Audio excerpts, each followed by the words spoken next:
Herodotus lived during the 5th century before the Common Era in ancient Greece. He wrote a narrative summarizing history as it was then known and describing many of the events of his own lifetime. Although direct discussion on his biases and epistemology is saved for the conclusion of the series, on this video you may learn details about a portion of his work. The third book, called Thalia, Part 2 of 2, The Political Philosophy. The prior part of this book ended with the untimely death of Cambyses. You will recall that he was the mad Persian king that had had such trouble with the divine Egyptian cow. Since before dying the king had managed to write to Persia warning the other members of the Persian elite about the impostor that had assumed the throne, an individual named Otanes began investigating. Herodotus says that Otanes deduced that the impostor must be a person that lacks ears. It turns out that Cambyses had previously cut off his half-brother's ears, and Otanes suspects this brother is the impostor. Yet, the Magian would keep himself highly guarded and out of sight. There was no way to confirm the suspicion. So Otanes comes up with a plan. This involved asking his own daughter to sleep with the new emperor and in the process check if the man had any ears. The young woman manages to achieve the plan. Despite the danger, she discovers that indeed, the new emperor lacked ears.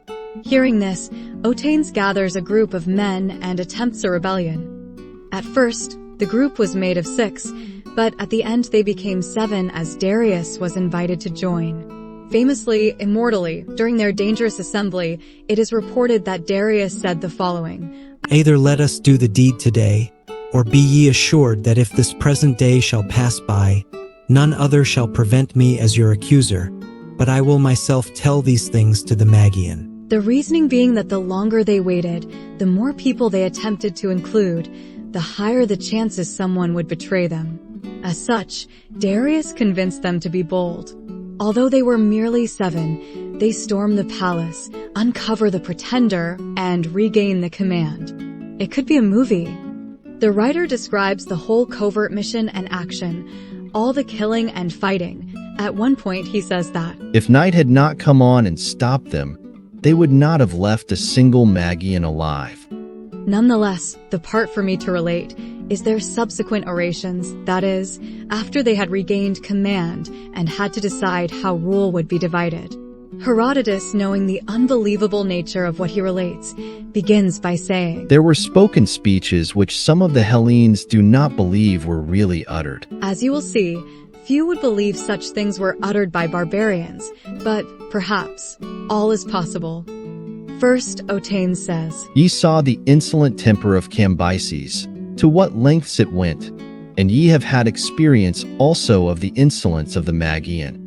And how should the rule of one alone be a well-ordered thing? Even the best of all men, if he were placed in this disposition, would be caused by it to change from his wonted disposition." So he is against monarchy, against the rule of a single person. Even more commendable, as for what the government should be, he says. On the other hand, the rule of many has first a name attaching to it which is the fairest of all names, that is to say, equality. Next, the multitude does none of those things which the monarch does. Offices of state are exercised by lottery, and the magistrates are compelled to render account of their action. And finally, all matters of deliberation are referred to the public assembly. Yes!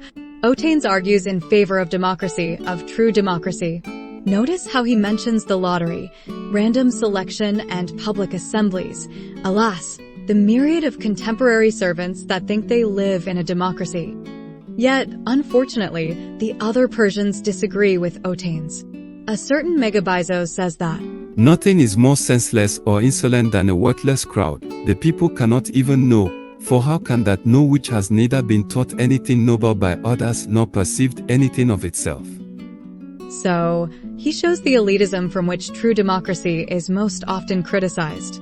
Not to mention the paradox, as, of course, how could the people know, if they are never given a chance to learn? This man then proposes the now termed representative democracy, but was then titled oligarchy.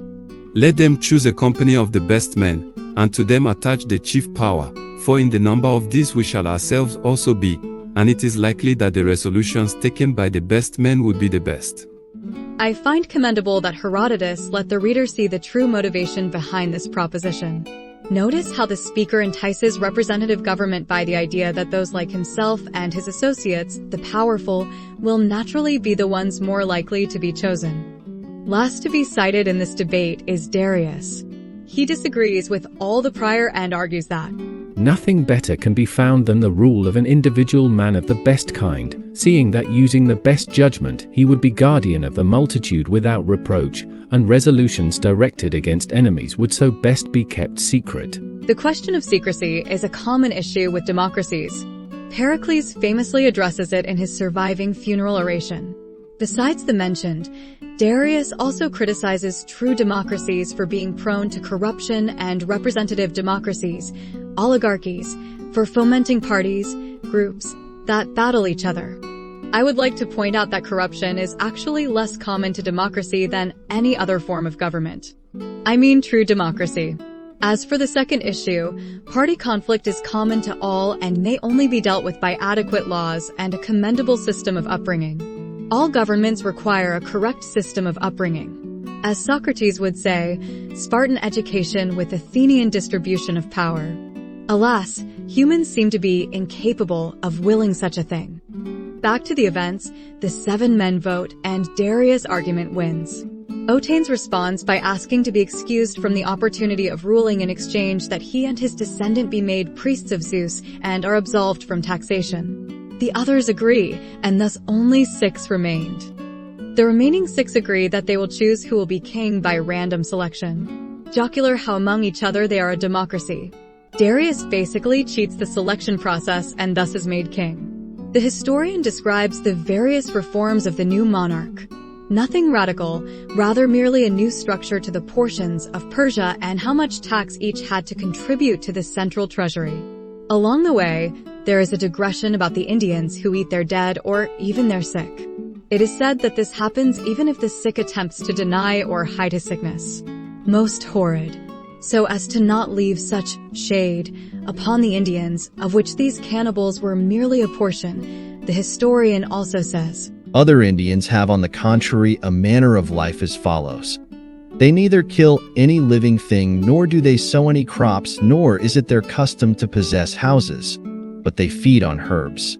This is more fit of the pacifists Indians the likes of Gandhi would commend. LOL. Oh yeah, since I am laughing, Herodotus also says that the Indians have communal sex like the cattle, and that, like the Ethiopians, their sperm is black or dark, rather than the common white. LOL. If there is any doubt, let it be known that the historian surely merely heard a falsehood. More is said about the Indians, including how they fight or flee from what could be called giant killer ants. I will skip over these things, remember these would be people at the edge of the map, and instead mention how Herodotus hits upon a premise to the theory of evolution. He says, It seems that the divine providence, as indeed was to be expected, seeing that it is wise, has made all those animals prolific which are of cowardly spirit and good for food, in order that they may not be all eaten up and their race fail, whereas it has made those which are bold and noxious to have small progeny. This is said as part of a digression on the serpents found in Arabia.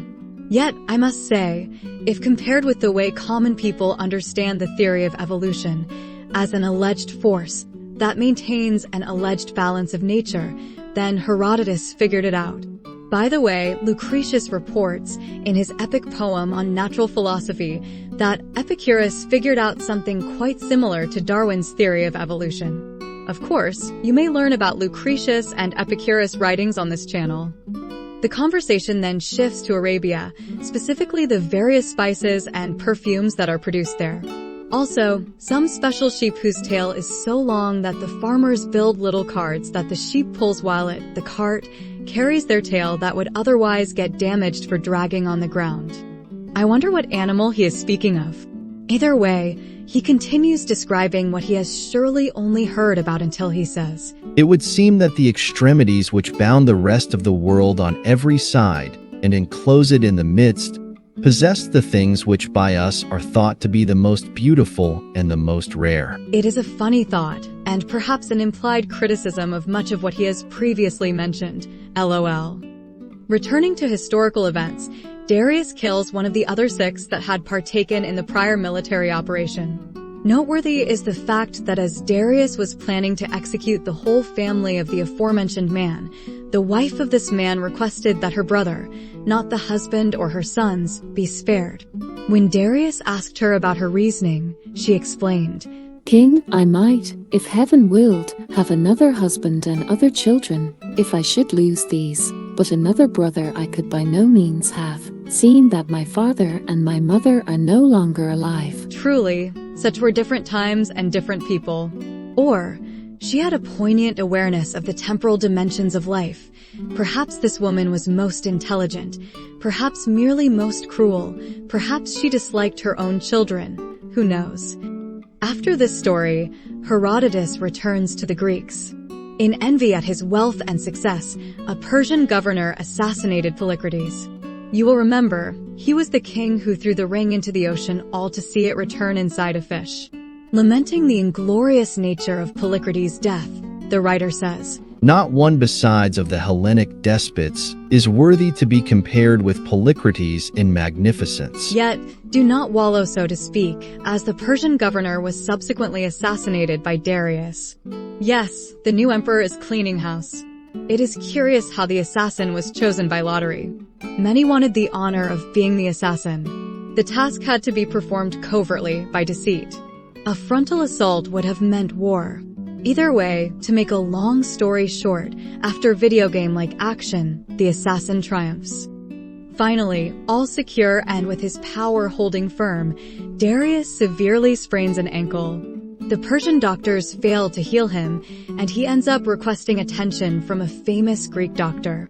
His name was Demokidès, and he hailed from the small city of Croton. By using Hellenic drugs and applying mild remedies after the former violent means, he caused him to get sleep, and in a short time made him perfectly well, though he had never hoped to be sound of foot again. Demokidès was so much compensated for his services that, as Herodotus puts it, even his servant grew rich. Interestingly, the historian mentions that it was at this time that Croton, the city, got its reputation for great physicians.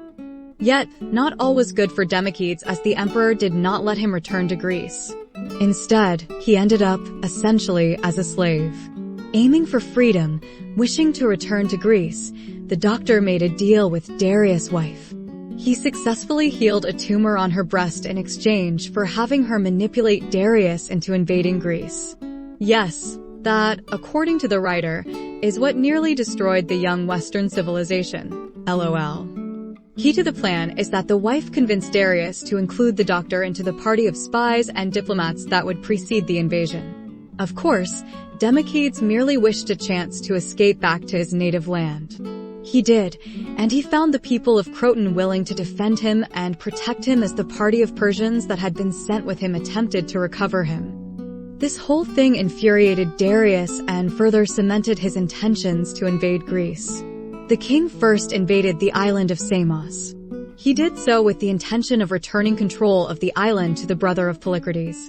Once again, fit for a tale, Darius had met the brother of the former king in the most serendipitous manner. When Darius was a mere spearman in Cambyses' army, Silason, the brother of Polycrates, met him at a market in Egypt. Darius was interested in a mantle, but could not then afford it.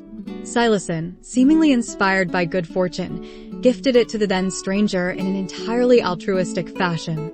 Now that Darius was king of the Persian Empire, this Silason had sought him and asked him to return him his rightful rule of the island. Truly, it pays to be generous. LOL. Herodotus relates how tragically, after the assassination of Polycrates, the man that took power in Samos wished to make the city into a democracy. Yet, the people did not wish to recompense this liberator with the priesthood of Zeus, and some individuals planned to become dictators regardless. Thus, the island entered into civil conflict and all this happened because, as it appears, they did not choose to be free. To make a long story short, it happened that the Persian commander, the same Otanes of the seven that regained power for Persia, saw himself forced to decimate the city. The invasion of Greece did not continue right away because Babylon rebelled. In quite a feat of cruel fortitude, the Babylonians, who had not only been provisioning for the expected siege since the issues with Cambyses, also killed most of the women, as these would be fruitless mouths to feed. As such, Darius saw himself embroiled into a seemingly everlasting siege to recapture the famed city. The historian relates that one of the Babylonians shouted from the walls of the city, "Why, O Persians, do ye remain sitting here, and not depart? For then only shall yet capture us, when mules shall bring forth young." Of course, it subsequently happened that a captain's mule gave birth to a baby mule. I wonder, does this happen on rare occasions? Either way, this captain, whose name was Zopyros, decided that this occurrence was a sign. Yes, somehow this convinced him to try a most dangerous and difficult plan of action. He cut off his nose and his ears, and shaved his hair round in an unseemly way, and scourged himself, and so went into the presence of Darius. He did these things to himself so that he could pretend defecting, switching sides. He explained to Darius that with these wounds the Babylonians would not only accept him, but perhaps give him some command. Subsequently, he could gain certain arranged, intentional, victories against Darius. If he won enough, and they planned the whole thing out, he would be given much responsibility and he would open the gates of the city. Of course, the plan worked.